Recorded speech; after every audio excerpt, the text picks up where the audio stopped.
Je voulais d'abord vous interroger tous les deux sur une question d'actualité. Le président de la République a parlé en France d'un processus de décivilisation. Je voulais connaître votre point de vue là-dessus. Florence, peut-être pour commencer, est-ce que l'expression vous paraît correspondre à la situation du moment dans ce pays ? Peut-être que plutôt que de civilisation, je parlerai de civilité. Nous sommes confrontés effectivement à des groupes qui veulent imposer une autre civilité. Alors est-ce que ça va nous amener vers une autre civilisation ? Ça, je n'en sais rien. Mais qu'ils en aient la volonté, je pense que ça, c'est clair. Et en effet, si nous n'intervenons pas, si nous laissons faire, eh bien, nous avons des chances de perdre ce que nous sommes. Boualem Sansal, qu'est-ce que vous pensez de ce concept de décivilisation ? C'est un concept du philosophe Norbert Elias au départ. Est-ce qu'il vous paraît correspondre à ce que vous observez, vous, de la France ? Moi, je pense que c'est un mot extraordinairement fort. Si Macron fait référence aux incivilités, bon, en ce moment, la France est habituée à cette chose-là depuis longtemps et depuis toujours. Il y aura toujours ce niveau d'incivilité, peut-être même davantage, mais ce n'est que ça. Lui, il parle d'incivilisation. Donc c'est une civilisation qui est en train de mourir. Quand le chef de l'État prend acte de la mort de la civilisation française, européenne, occidentale, moi je suis tombé par terre. Je suis tombé par terre. A-t-on le droit, quand on est président de la République, dans un pays qui est en danger de mort, tout le monde le répète, quelqu'un comme Zemmour le répète matin et soir, en danger de mort lorsque le président dit cela. Ça démobilise tout le monde. Ah, vous avez trouvé que c'était démobilisateur, mais est-ce que parfois pour mobiliser, ça normal, comme ça a été dit maintes fois, le bon diagnostic ? Est-ce qu'il ne fait pas le bon diagnostic, le président de la République ? Oui. Il parle de processus, hein. Il ne dit pas que la civilisation est morte. Mais sur ce plan-là, il a raison. Incivilisation, c'est un constat, donc c'est déjà fait. La civilisation est partie. Elle est en cours, en fait. On est en cours, il aurait pu dire, pour être précis, il aurait pu dire, elle est en cours d'incivilisation. Alors, au début, à moitié, vers la fin, de manière à pouvoir construire une contre-offensive. Là, il parle d'incivilisation, donc il fait le constat que c'est déjà fait. Alors, qu'est-ce qu'on fait ? On ferme la boutique. Certains disent, est-ce que c'est le bon concept finalement ? Parce que est-ce que c'est un processus interne, comme l'a dit François Bayrou, ou est-ce que c'est aussi un processus externe ? On a beaucoup parlé aussi du choc des civilisations, qui est plutôt un concept de Samuel Huntington.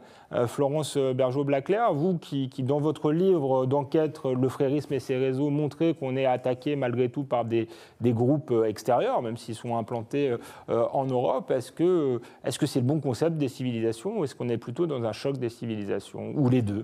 Moi, je crois qu'il faut se méfier de ces politiques de formules où on trouve un mot ensuite la presse discute, sur lequel on est supposé se positionner, alors qu'on a effectivement un processus qu'il faut étudier en tant que tel.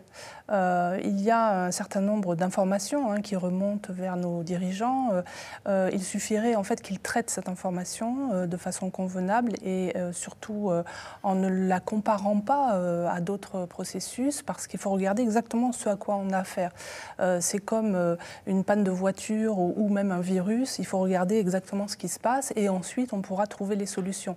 Donc ces politiques de la formule sont très dangereuses parce qu'ils donnent l'impression que quelque chose va nous arriver, ça nous paralyse, ça nous tétanise et en réalité ça ne nous aide pas à réfléchir. Ensuite, des partis politiques vont embrayer le mouvement, si on peut dire, et encore une fois exacerber les tensions et la polarisation. Donc ça, je crois que c'est vraiment très dangereux.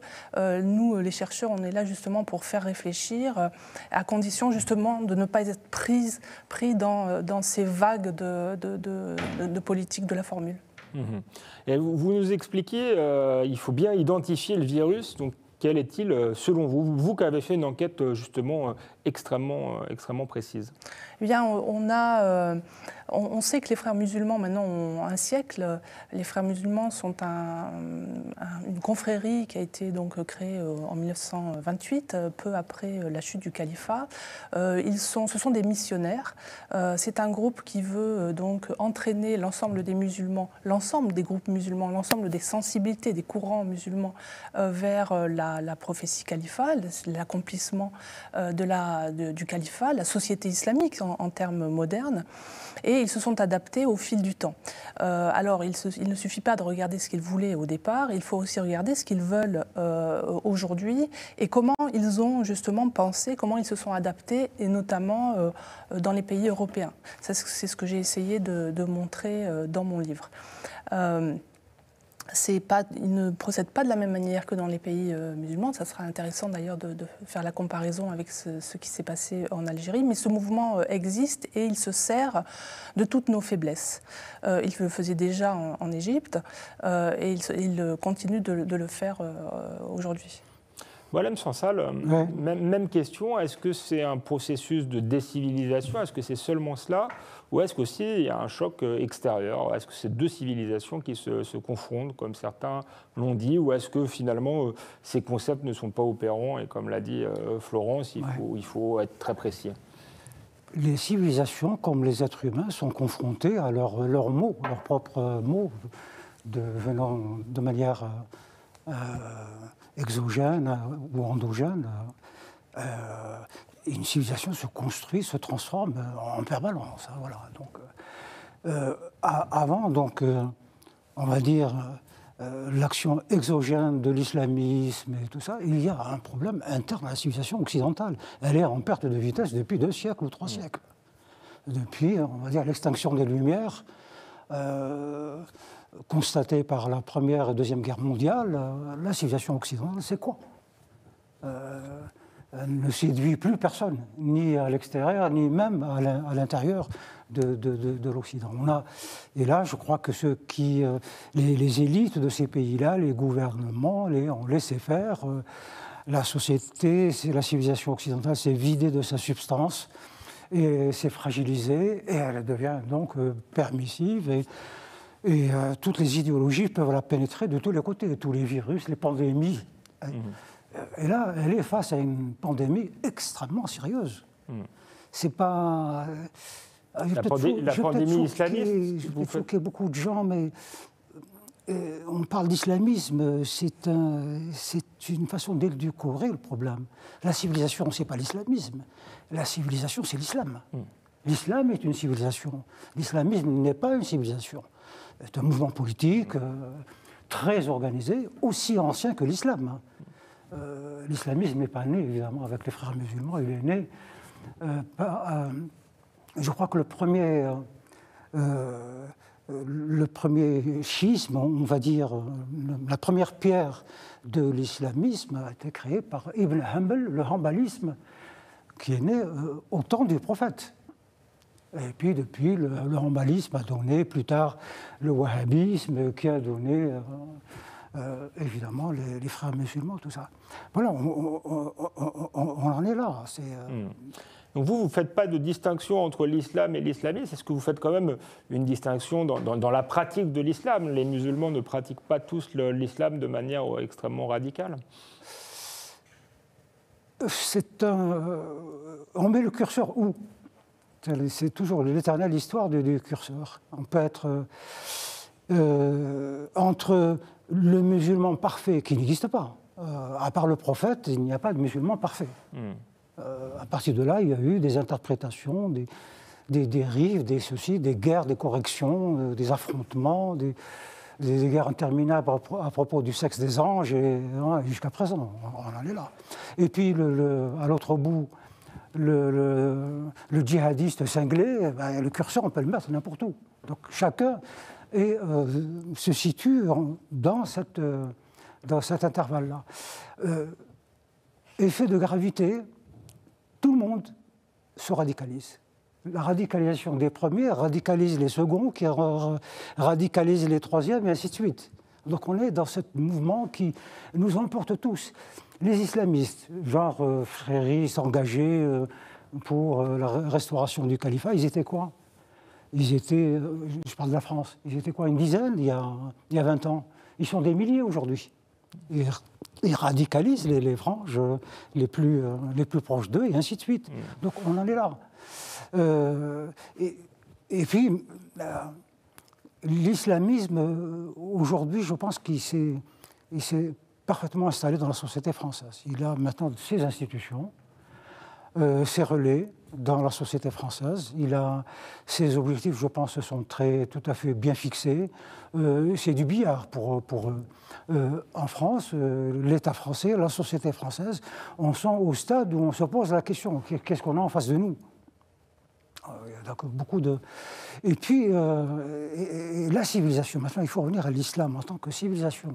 Elle n'est pas le fait que des musulmans de France, elle est le fait de la Oumma et des institutions de la Oumma, la Ligue mondiale islamiste, la conférence de la coopération islamique, les frères musulmans, et les 1000 millions d'organisations à tous les niveaux qui travaillent chacune dans son petit créneau à la rénovation, à la résurrection de la civilisation islamique abîmée par la civilisation occidentale colonialiste. Donc voilà, il y a deux problèmes tout à fait différents. Alors pour le moment, on s'occupe à peine du problème de l'islamisme. L'autre question, on ne sait pas. Il faut dire que, y compris dans les pays musulmans, on ne sait pas comment traiter cette question-là. Cette question-là, on va y revenir, voilà. Notamment vous qui avez vécu la décennie noire de l'intérieur. Florence Bergeau-Blaclair, Boualem Sansal rappelait qu'il y a quelques décennies, le problème des frères musulmans en France était embryonnaire. Est-ce que vous pouvez nous retracer finalement leur montée en puissance? Quand est-ce que tout commence? Quelles sont les erreurs qui ont été faites? Et quelle est l'ampleur, je dirais, du problème aujourd'hui? Alors c'est vrai que Boualem Sansal nous décrit un grand panorama, fait un zoom arrière dans le temps et dans l'espace, donc ça c'est intéressant. Je ne dirais pas que je ne partage pas son avis, mais je ne partage pas son point de vue. C'est-à-dire que Boualem Sansal nous décrit des grandes perspectives. C'est un visionnaire.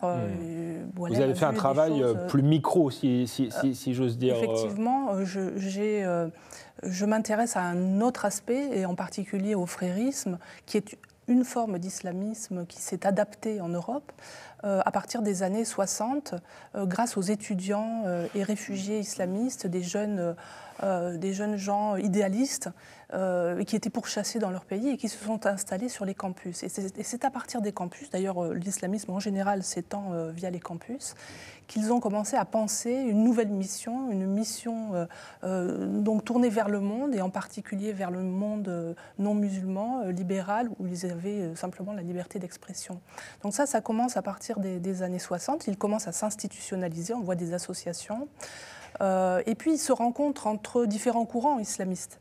Ce qui n'existe pas dans les pays musulmans, c'est que là, on a des déobandis, on a des gens de la Jamaat Islami du Pakistan, on a des gens, bien sûr, d'Égypte. Voilà, des frères syriens, des frères égyptiens. Vous avez un petit peu un mélange sur ces campus, et ils vont se nourrir les uns les autres. Une fois que ceux qui ont décidé de partir dans leur pays, parce qu'il y a ceux qui pensent qu'on ne pourra pas vivre en pays non musulman, donc eux repartent dans leur pays, et ceux qui pensent au contraire qu'il faut se trouver une autre mission beaucoup plus ambitieuse restent sur place et vont commencer donc à travailler avec les institutions qui sont présentes, à travailler le contexte. C'est une grande formule de Tariq Ramadan, par exemple, mais c'était déjà en fait en germe chez les frères qui l'ont précédé.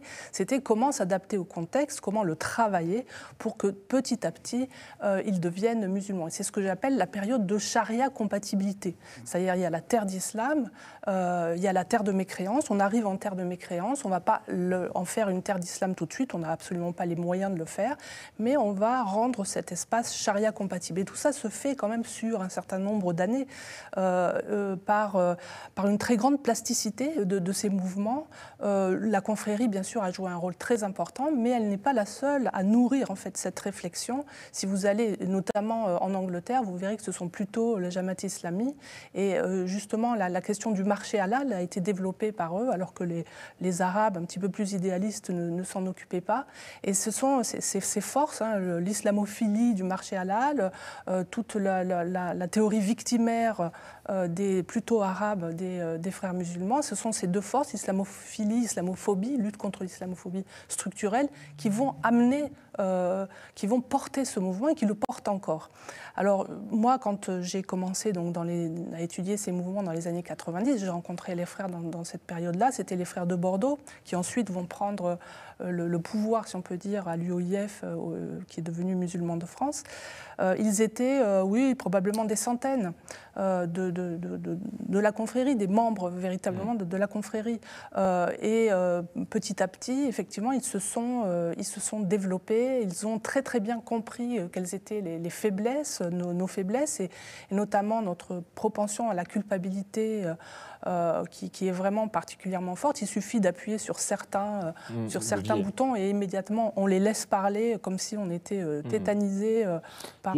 Juste une précision, vous avez expliqué que vous avez commencé à travailler sur Bordeaux. Bordeaux, où aujourd'hui Tarek Oubrou est une figure souvent présentée d'ailleurs comme représentante d'un islam modéré. On sait qu'il vient des frères musulmans. On sait aussi que les frères musulmans pratiquent la taqiyya. Qu'est-ce que vous pensez d'un personnage comme Tarek Oubrou, qui est justement souvent présenté comme le représentant d'un islam pacifique en France? Alors peut-être qu'il veut... enfin, la question, là vous posez la question des moyens. L'objectif, c'est la société islamique. Les moyens peuvent être pacifiques, et je pense qu'il y a parmi les frères musulmans, dont Tarek Oubrou, des personnages qui veulent passer par la voie pacifique, qui ne veulent pas la guerre. Mais ça ne veut pas dire qu'ils ne vont pas transformer la société dans un modèle que nous ne voulons pas. C'est beaucoup plus d'ailleurs sournois. Donc il y a des rivalités à l'intérieur même de la confrérie, des tendances vous avez même aussi des ex-frères musulmans qui continuent à travailler pour la confrérie. De toute façon, le mode de recrutement de la confrérie est tel que ça induit en fait que des gens qui sont autour de la confrérie travaillent pour eux. Je m'explique. Quand ils recrutent des individus dans leur milieu, et ils ne se font pas connaître de la cible, de l'individu qu'ils ont repéré. Ils le travaillent d'abord psychiquement, sa famille, son entourage, le sensibilise à la cause des musulmans du monde, etc. Et une fois qu'ils sentent que la personne est solide, qu'elle va leur être utile dans le milieu où elle est, milieu professionnel ou milieu familial, alors ils se découvrent, ils disent voilà, nous sommes les frères musulmans, et éventuellement ils le recrutent.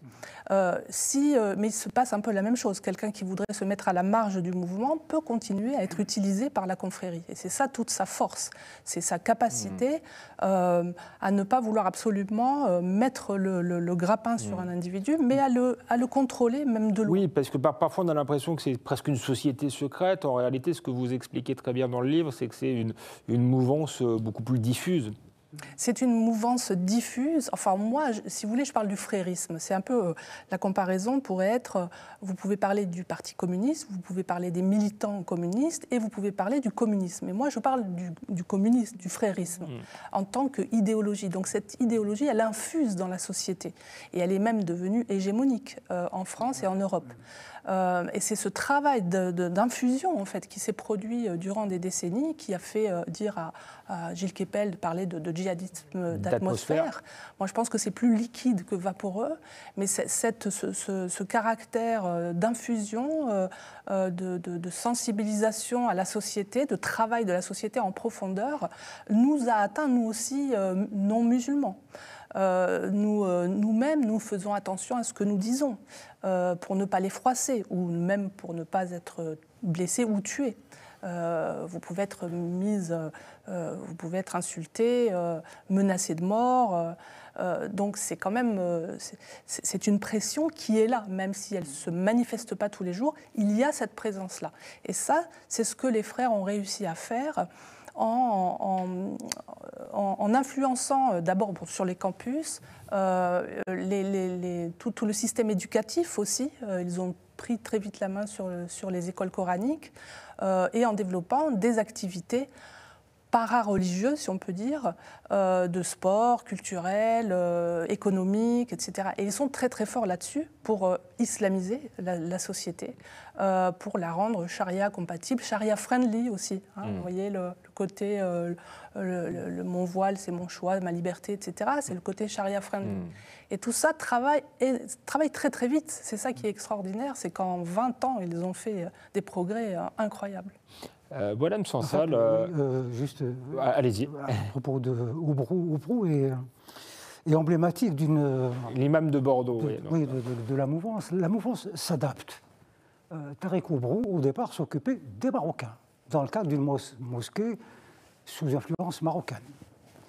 Et puis, voilà, une fois qu'il est arrivé à mobiliser les Marocains de la région, on passe aux musulmans de la région, les Algériens, les Tunisiens, etc. Et maintenant, il est au stade national. Il a gravi les échelons. C'était un sergent, aujourd'hui, c'est un général-major. Il participe de la stratégie globale. Il opère à des niveaux maintenant très, très supérieurs. Il ne parle que d'anthropologie, de sociologie, d'épistémologie. Il est dans la philosophie, et il se réclame maintenant de la République de Socrate. Donc, voilà, c'est une échelle. C'est l'échelle de Jacob. Il y a 9 échelons. À la base, on s'occupe de l'umpenprolétariat avec les méthodes de l'agite-propre, les discours au plus près du citoyen. L'école, la mosquée, le marché, le bain-mort, et puis ainsi de suite. Et bon, maintenant, la société islamiste est organisée avec ses papes, ses vicaires, ses archevêques, son organisation. Mais ça veut dire quoi? S'ils ont pu se construire, c'est qu'ils se sont taillés une place dans la société. Et donc ils ont détruit. La surface étant finie, si je vous prends la moitié de cette salle, c'est que vous avez perdu une moitié de la salle. Voilà. Donc, et petit à petit, comme ça, par cercle concentrique, ils sont là maintenant. La société... On ne va pas dire qu'elle est entièrement entre leurs mains. Ils ne le cherchent pas vraiment, parce qu'ils ont toujours peur de la réaction, de la prise de conscience de l'adversaire. Il faut en même temps le piquer, avancer et le rassurer, et ainsi de suite. On avance, on le pique, on l'enserre dans un truc, et puis on le relâche un peu pour... Et là, je crois qu'ils ont été, à un moment donné, un peu trop vite. Et on sent quand même que la société française est en train de dire... Réagir. Basta. Basta, ça veut dire quoi? On ne sait pas trop. Il y a des offres de services venant de tel ou tel parti qui, donc... on sent qu'on va aller vers la confrontation, mais les islamistes vont détendre l'atmosphère. À un moment donné, ils vont relâcher et attendre de meilleurs moments. C'est intéressant. Et ils vont déplacer le problème, parce que pendant que nous, on pense hexagone, eux pensent monde. Absolument. C'est la différence. Donc, ils peuvent déplacer le théâtre des opérations en Italie, en Espagne, ou en Belgique, qui est une cible vraiment très... Oui, qui est un vrai et ça pourrait revenir par ailleurs. C'est le billard, c'est le jeu de billard. Ils ont effectivement comme terrain de jeu le monde, vous l'avez rappelé, ils ont le temps, je pense qu'ils n'ont pas la même conception du temps. Vous avez la montre, nous avons le temps. Exactement. Ce qui est intéressant, c'est que vous avez décrit tous deux le processus en Europe, mais vous avez vécu justement le temps de la confrontation en Algérie, qui est certes un pays musulman, mais qui a quand même basculé dans une forme de terreur. Ce que nous vivons aujourd'hui est comparable à ce que vous avez vécu à la veille des années 90, dans les années 80 par exemple. Mot à mot. Moi, quand j'entends les discours aujourd'hui en France, je me rappelle les discours que nous tenions dans les années 80, lorsqu'il l'islamisme est arrivé, pour nous, c'était plutôt sympathique. Hein. On disait à cette époque, à leur âge, nous étions des hippies et nous rêvions de détruire le monde. Et voilà, nous étions révoltés contre l'ordre, les parents, l'ordre familial, la société de consommation, et on voulait...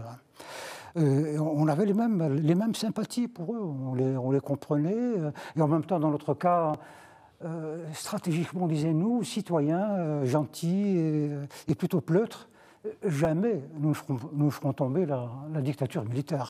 Mais eux pourraient le faire, parce qu'eux n'ont pas peur de la mort, n'ont pas peur de la répression, de la prison.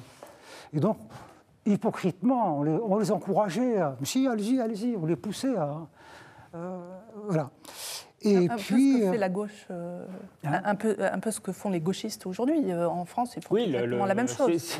Moi, je les comprends. Je tenais les mêmes discours que ce que vous appelez les islamo-gauchistes.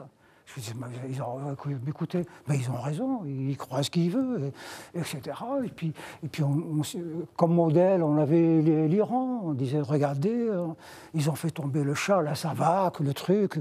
Le régime iranien est présenté comme l'enfer sur Terre. Donc c'était plein de sympathie. Et d'ailleurs, nous n'étions pas les seuls à avoir de la sympathie pour eux. L'Occident n'avait que des yeux énamourés pour l'ayatollah. Et puis, la prise de conscience a commencé à se faire. Mais nous étions piégés de nos amours précédentes. On ne pouvait pas, du jour au lendemain, renier ce que vous avez les renier, parce que les renier, ça veut dire qu'on soutient le régime. Nous étions pris entre le marteau et l'enclume. Et donc, il a fallu ruser, il a fallu... Je vais vous dire une chose. La question du voile, parce que c'est toujours dans ces guerres idéologiques, il y a un truc qui fait emblématique pour tout le reste. Hein. Le voile, oui, ça n'a pas été tout de suite en Algérie. Le voile s'est imposé peu à peu également. Exact, de la même manière. De la même manière. Une jeune fille ou deux, ça nous a amusés. D'ailleurs, on n'a vu aucun mal à cela. Et puis la chose a... Oh là là, et là, on a compris que l'islamisme avait pour but de changer la civilisation. C'est pas prendre le pouvoir. Ça ne l'intéresse pas vraiment. Ils veulent réislamiser, retrouver l'islam. Et comment combattre ça? On ne sait pas. Mais quand même, la question du voile s'est posée en Algérie. Beaucoup de débats, davantage qu'ici. Elle a été portée à l'Assemblée nationale et la première loi dans le monde contre le voile islamique a été prise en Algérie en 1992. Le lendemain, elle a été votée à l'Assemblée nationale. Quelle loi exactement? C'était une loi... La loi sur l'interdiction des signes, la abaya, Où ça, dans les services publics, dans l'espace public? Oui. C'était d'une manière assez générale. L'interdiction du voile. Oui, voilà. C'était parce qu'ils avaient transformé le pays. C'est pas seulement l'administration. Ils avaient transformé le pays. Ils étaient partout. Alors en plus, tenez-vous compte, c'est qu'une année auparavant, il y a eu des élections municipales. Sur l'Algérie, à cette époque, comptait 1500 communes. Les islamistes en ont gagné 1450. Donc du coup, ça a été... sur toutes les mairies, on a enlevé pour le peuple et la devise de l'État pour le peuple et par le peuple, par la chérie pour Allah et Allah, enfin des trucs comme ça. Quoi. Et donc voilà, débat national, on a promulgué les lois et le lendemain on s'est posé la question, mais les lois, comment on être appliquées. Comment on l'applique? Qui va l'appliquer? Et elle est tombée en désuétude le lendemain même. Et puis après, on a compris qu'on ne pouvait pas compter sur l'État, que chacun devait construire sa solution.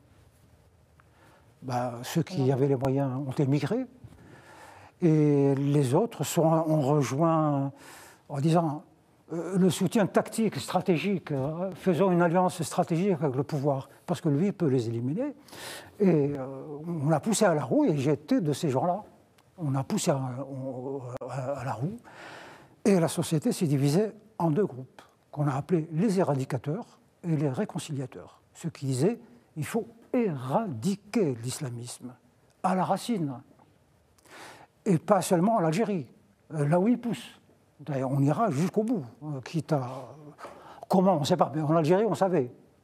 Il faut éradiquer, c'est simple, c'est les arrestations massives, c'est les camps, en quelques jours, on avait arrêté, je ne sais pas, 2 ou 3 millions de personnes qu'on a déportées au Sahara, qu'on a enfermées dans des camps au Sahara. On l'a fait dans le but de casser les réseaux. On savait bien qu'on ne pouvait pas les garder au Sahara indéfiniment, surtout qu'en Europe, c'était les cris d'orfraie. Mais c'était pour casser les réseaux. Parce que ces islamistes étaient enlevés, déplacés au Sahara, mais personne ne savait où ils étaient. Donc les réseaux se sont cassés. Et l'armée est passée ensuite à la phase suivante, c'est l'éradication militaire. Et les réconciliateurs, ils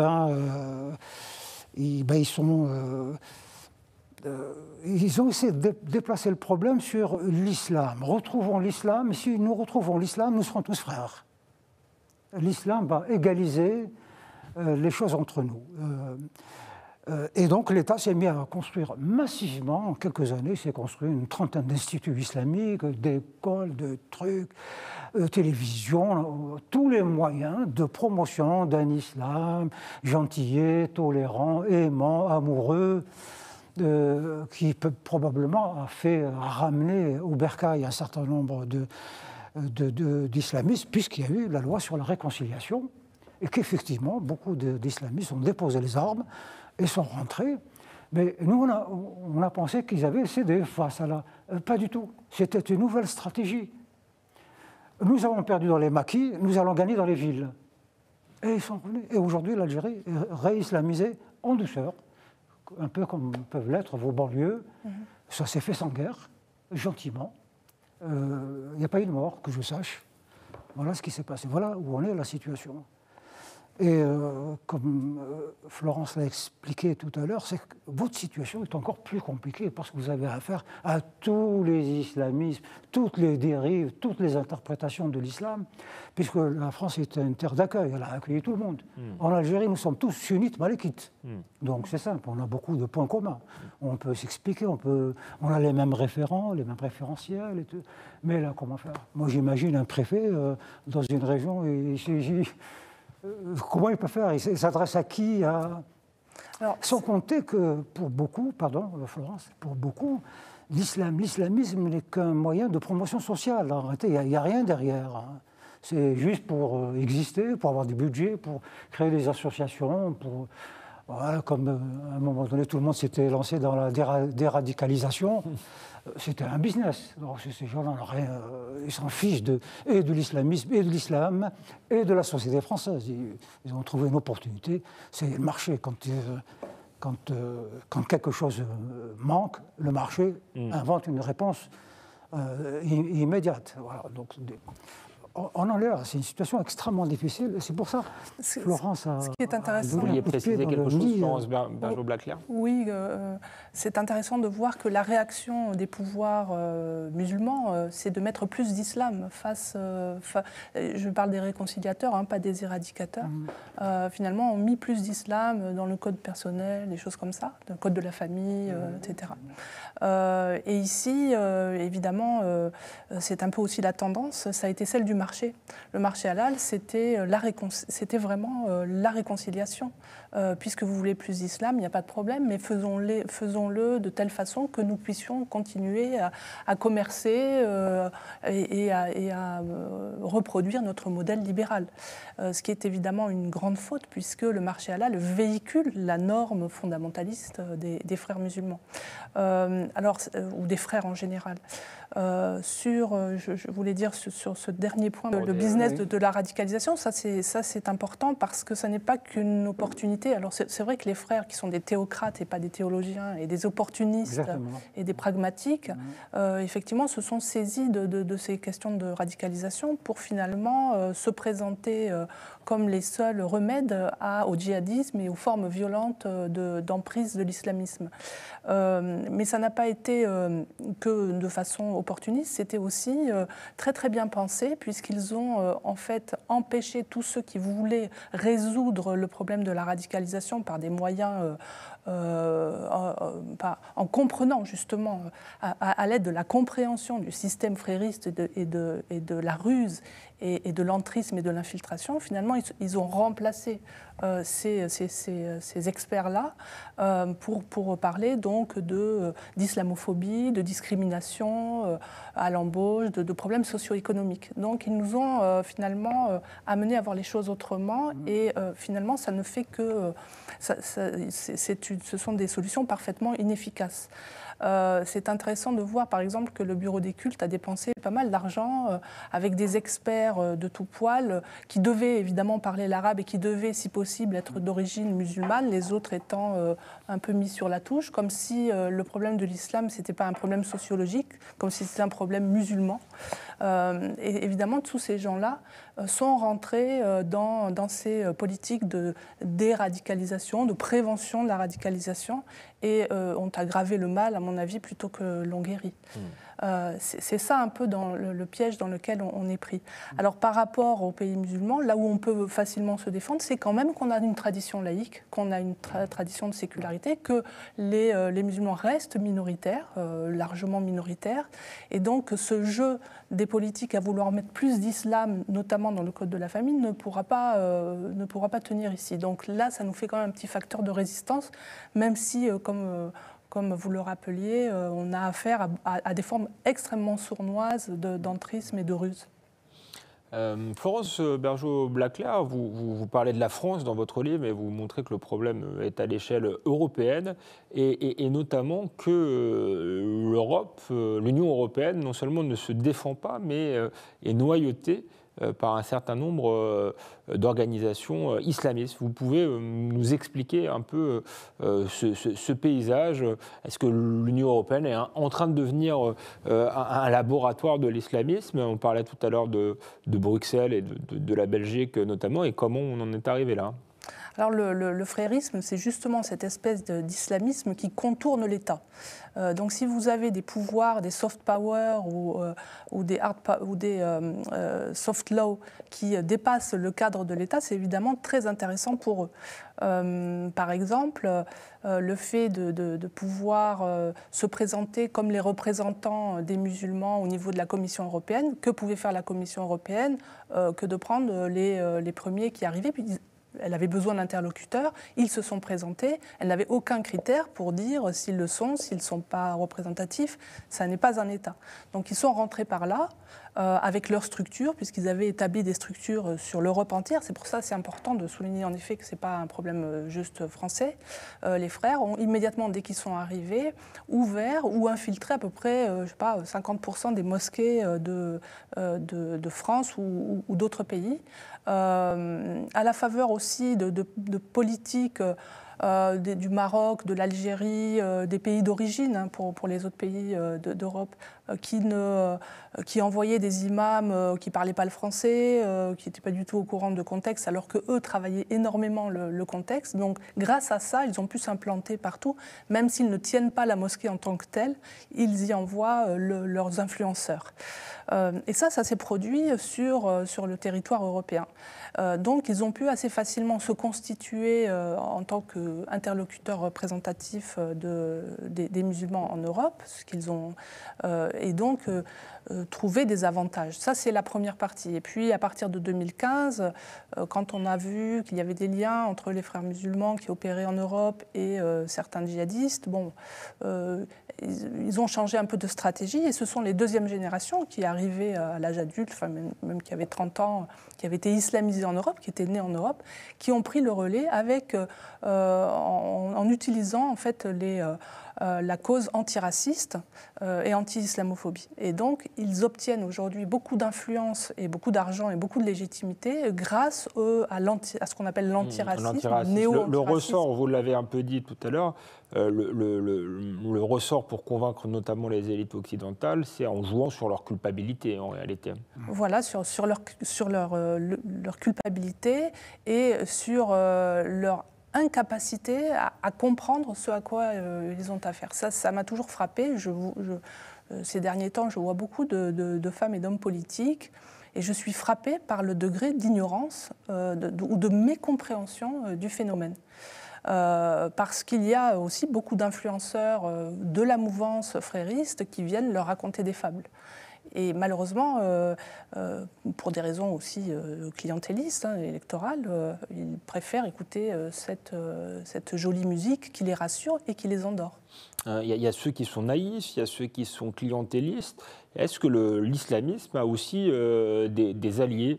Vous avez eu beaucoup d'ennuis depuis la parution de votre livre. Vous êtes sous surveillance policière. Vous deviez faire une conférence à la Sorbonne qui a finalement eu lieu, mais ça a été assez compliqué. Est-ce que voilà, il y a des alliés? On a parlé des islamo-gauchistes, d'autres parlent du wokisme. Je ne sais pas comment vous les qualifiez. Mais quel est leur rôle et est-ce qu'il faut aussi les combattre? L'infiltration, l'entrisme a créé en fait des alliés un peu dans tous les secteurs. Mais le premier secteur, c'est certainement l'université. L'université où on a décidé qu'on ne pouvait étudier l'islam que si on avait une connaissance intérieure de l'islam, ce qui était une façon en fait d'islamiser la connaissance. Quand je parle d'islamisation de la connaissance, ce n'est pas ma formule, c'est quelque chose qui a été pensé dès les années 80 aux États-Unis par les frères musulmans.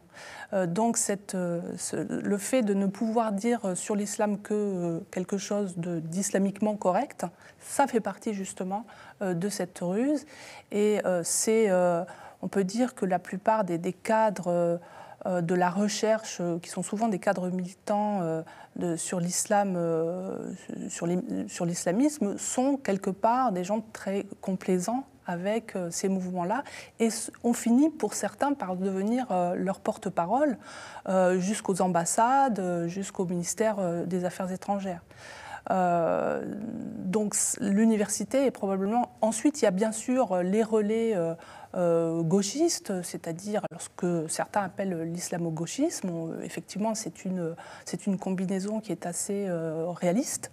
Et ces mouvements donc, jouent un rôle maintenant politique, puisqu'on l'a vu avec LFI, qui a quand même été dragué vraiment très très ouvertement les voies islamistes. Boualem Sansal, est-ce que dans la société algérienne, quand l'islamisme a commencé à monter en puissance, il y a eu aussi ses alliés, vous nous l'avez un peu dit, vous nous avez même dit que vous-même vous aviez été complaisant au début, par naïveté sans doute. Est-ce que le ressort de la culpabilité a aussi joué et continue à jouer? On sait par exemple que le régime pointe souvent la France comme une puissance coloniale, comme si on était encore au lendemain ou en pleine guerre d'Algérie.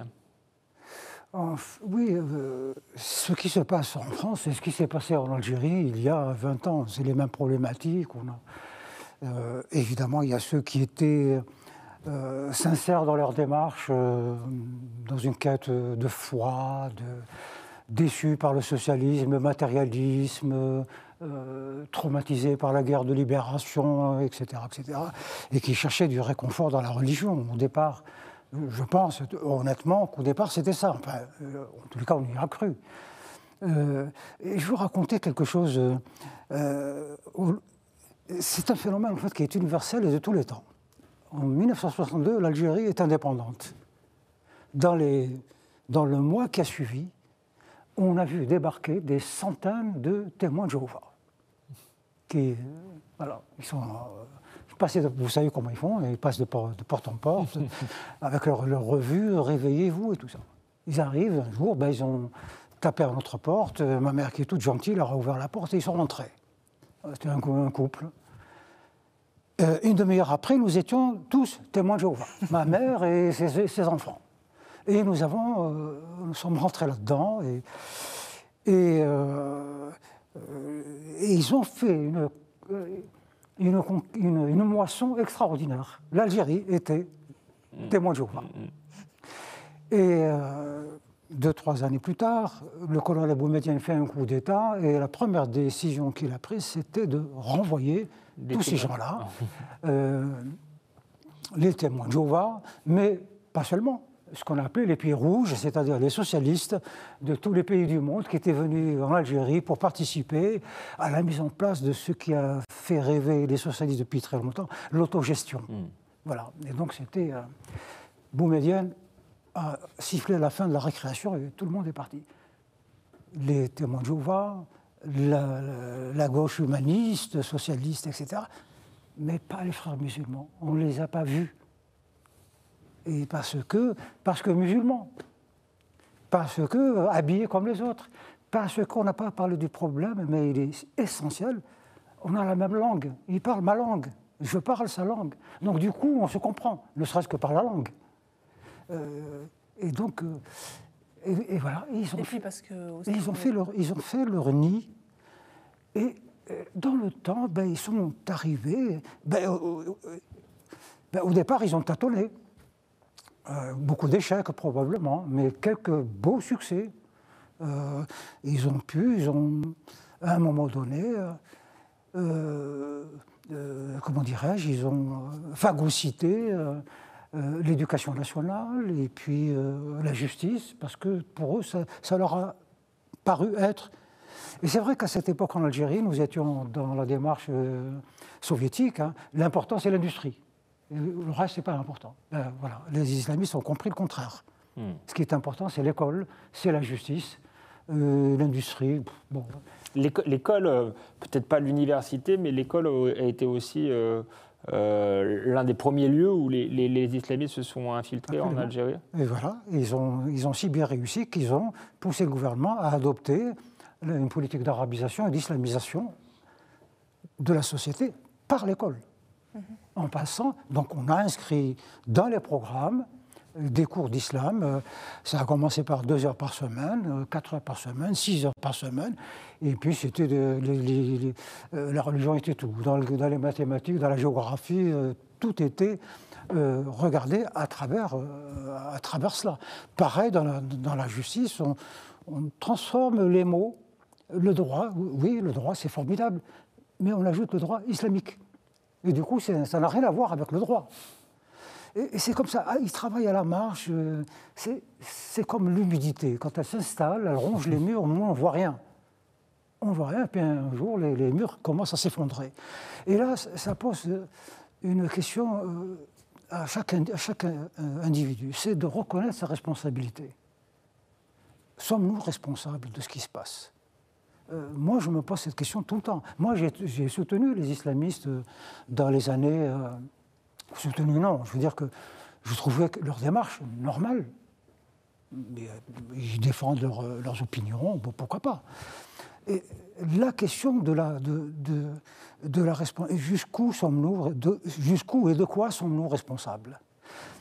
Et la façon de répondre à cette question va déterminer la suite. Est-ce qu'on s'engage ? De quelle façon ? Sur un plan intellectuel, ce que fait Florence, qui dit en tant qu'intellectuel, j'ai un devoir d'alerte, un devoir d'information, un devoir de... mais est-ce que vous avez essayé de faire en tant qu'écrivain ? Oui, moi, quand l'islamisme est passé à la phase militaire, guerre civile et tout ça, j'ai rejoint des groupes d'intellectuels où on s'était posé cette question, qu'est-ce qu'on fait ? On reste un observateur intelligent, on commente, on fait discussion de bistrot, on compte les coups, on prend parti, mais pour qui ? Pour les militaires qui sont à l'origine du problème. Est-ce qu'on joue les uns contre les autres ? Est-ce qu'on joue les islamistes parce qu'ils sont très différents les uns des autres, y compris au sein de la mouvance. Il y a ceux qui sont pour une démarche comme Tariq Oubrou, très socratique maintenant. Et puis ceux qui sont un peu, beaucoup plus volontaristes et en jouant au niveau, comme tu disais tout à l'heure, au niveau du club sportif, des écoles, à ce niveau, ils sont pas tous d'accord sur la stratégie à mener. Voilà. Et je crois que les Français aujourd'hui sont dans cette situation. Ils s'interrogent, ils se culpabilisent. Évidemment, il y a la culpabilité, disons, catholique. Hein. On est responsable de machin, là. Mais il y a la responsabilité individuelle, c'est que c'est vrai, on n'a rien fait. L'expression dit quand ils sont venus arrêter mes voisins, je n'ai rien dit, et ainsi de suite. Voilà. Qui disait ça, je ne me souviens plus. Voilà. Alors on dit, qu'est-ce qu'on fait maintenant? C'est la question. Les Français se posent la question. Alors, certains sont tentés de sous-traiter la chose à des partis de l'extrême droite. Disons. Eux sont les mieux armés sur le plan organisationnel, méthodologique et tout ça pour les battre. Apportons-leur notre soutien tactique ou stratégique, même si on n'est pas d'accord sur le fond.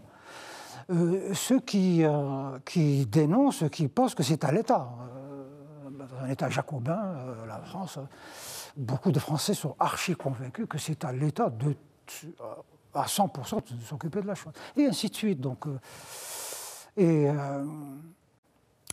puis certains, dans ce questionnement, se perdent un peu, puis ils ne font plus la différence entre servir une cause et servir l'ennemi, servir l'ami. Ils sont un peu perdus là-dedans. Oui, rendons-les amis. Pardon.